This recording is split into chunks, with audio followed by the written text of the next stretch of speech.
It has to be brought up under normal procedures. No, it's probably not going to come up, and it probably wouldn't pass. If it's a privileged resolution under the War Powers Resolution, they'll have to bring it up. But I don't think you can do that until after 60 days to make them vote on it or make a decision.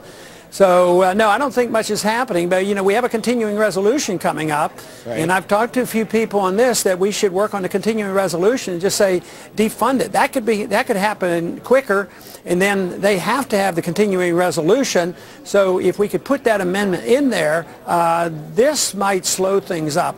But unfortunately, there's too much of a precedent for the president making these decisions. I think that's where the real crime is. So yes, the executive branch and our presidents overstep, but Congress understeps. Congress is too often giving up their prerogatives and accepting what the executive branch does. Did the president satisfy you in his speech tonight, Congressman Paul, that he has a goal, that he has an objective, that it's realistic, and that we'll know when the goal is met?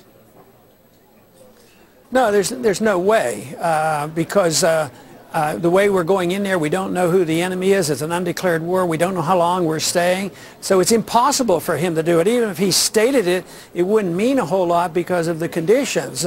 If he all of a sudden says, well, our goal is to assassinate Gaddafi, you know, that still doesn't solve the problems, and he's not going to say that. He's leaving that up in the air because he knows it's against federal law that you're not supposed to go out and assassinate foreign leaders. And yet he goes and thinks you can start a war without even talking to the Congress.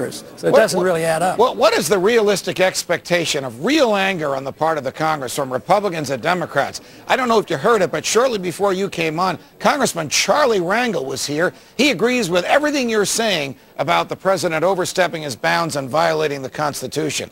If Charlie Rangel and Dennis Kucinich agree with Ron Paul and Rand Paul, couldn't we have a broad consensus in the Congress to stop this war and stop it now?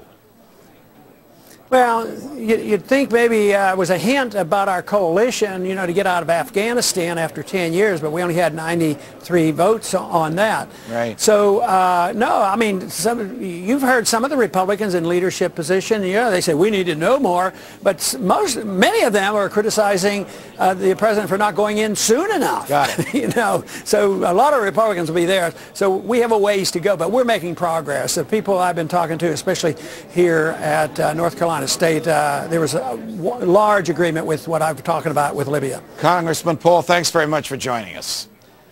War sure does create strange bedfellows. It's got liberal Democrats and small government libertarians united to stop these actions in Libya. They meet together right here on Freedom Watch next.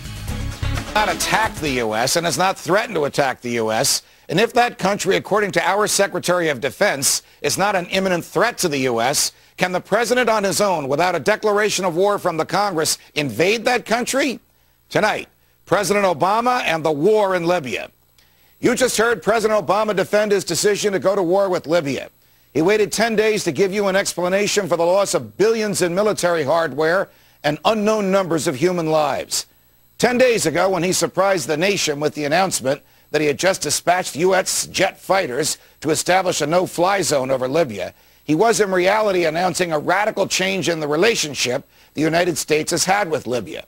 He made the announcement that Colonel Gaddafi, who was once our enemy and then our friend, had become our enemy again. And he made this announcement while he was on a trip to Brazil and the Congress was on vacation. He later admitted that he had, in fact, decided to do this 5 days earlier while he was in Washington and the Congress was in session. He told us that he expects this mission to be short, that its goals are to help the rebels, and the U.S. has no intention of killing Gaddafi. Killing Gaddafi?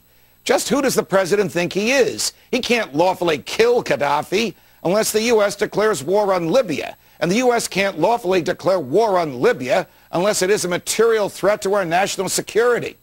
The president, a former lecturer in constitutional law at one of the best law schools in the nation, surely knows that only the Congress can declare war. You just heard him attempt to justify his decision by arguing that his goals are humanitarian and not military. And for that reason, he doesn't consider this a war. When he says that, quote, as commander-in-chief, I face no greater decision, close quote, than to send American service personnel into harm's way, he misunderstands the nature of his job as president. The president, under our Constitution, does not decide to send troops into war. The Congress does. And yet he has. In 10 days, he has established a no-fly zone over Libya. He has dropped twice the number of bombs on Libya than were dropped on us at Pearl Harbor. And he has reportedly dispatched Marines into Libya, the so-called boots on the ground, in order to help locate the targets that our jets are bombing. Now that the Libyan Air Force has been destroyed, he is using the U.S. military to take the side of the rebels and to kill Libyan military. Look, Gaddafi is a monster, but his military is fighting an insurgency. Who are we to take sides? Can we really afford to wander the world looking for monsters to slay? If that is to be our foreign policy, and if this is to be the start of it, where will it go from here? You see, not far from Libya, in Syria, for example, the government has recently murdered peaceful demonstrators who dared to take to the streets and criticize the government. The same is happening in Bahrain, in Yemen, and in Saudi Arabia. Why are some of these police states propped up by us while Libya is being invaded by us? A month ago, Libya was our friend. Senior officials in the State Department actually met with Gaddafi's son in Washington. And shortly thereafter, President Obama asked Congress to increase the financial aid we give to his government. What will happen to Gaddafi? What do you think will happen to Gaddafi? The president just told the nation that he wants Gaddafi out of office. And Gaddafi says he'll only leave in a box. How many others will President Obama confine to coffins before his self-willed goal is reached? During this past hour, your night watchman, our team at Freedom Watch, has provided you with feedback from Republicans and Democrats in Congress and pro-war and anti-war experts at think tanks and from the media. All have agreed on one thing. The president has treated the Congress as if it were a potted plant. By doing that, he violated the Constitution. Did he persuade you tonight that this non-war is worth fighting for? Do you want a government where the president tricks Congress into letting him invade the same country for which a month ago he asked Congress to authorize millions in foreign aid? Shall we roam the world seeking monsters to slay and monsters to support when we're bankrupt at home? I think it may have been Mark Twain who said that in life there are no lasting friendships, there are no lasting enmities, there are only lasting interests.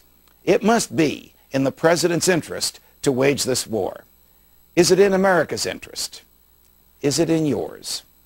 Tomorrow on Freedom Watch, former New Mexico Governor Gary Johnson, who hates this war and wants to be president, and Congressman Tim Johnson, no relation, who wants Congress to force the president to pull all of our troops from Libya by the end of the week.